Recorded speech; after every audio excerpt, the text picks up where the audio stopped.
एक दिन वृंदावन में राधा जी ने मुस्कुराते हुए कृष्ण से पूछा, प्रियतम, ये बताइए कि मनुष्य जो कर्म करता है उसका फल कैसे मिलता है? क्या सचमुच हर कर्म का परिणाम हमें लौट कर मिलता है? कृष्ण ने मधुर स्वर में उत्तर दिया, राधे, संसार कर्मों का बगीचा है। इसे समझाने के लिए मैं तुम्हें एक कहानी सुनाता हूँ। एक बार एक राजा ने अपने 3 मंत्रियों को बुलाया और उन्हें आज्ञा दी कि वे अपने अपने थैले लेकर बगीचे में जाएं और वहां से अच्छे अच्छे फल जमा करें। तीनों मंत्री अलग अलग बाग में गए। पहला मंत्री ईमानदार था।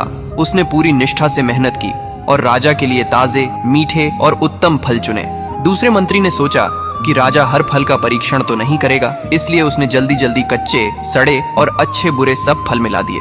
तीसरे मंत्री ने सोचा राजा तो थैला देखकर ही संतुष्ट हो जाएगा, खोल कर कौन देखेगा, इसलिए उसने आलस्य में आकर अपने थैले में सिर्फ घास पत्ते भर लिए।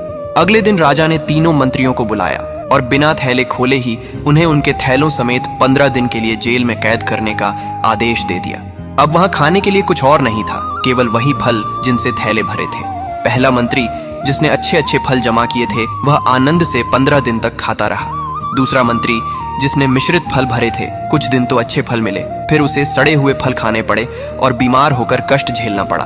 तीसरा मंत्री, जिसने केवल घास पत्ते भरे थे, भूख से कुछ ही दिनों में प्राण त्याग बैठा।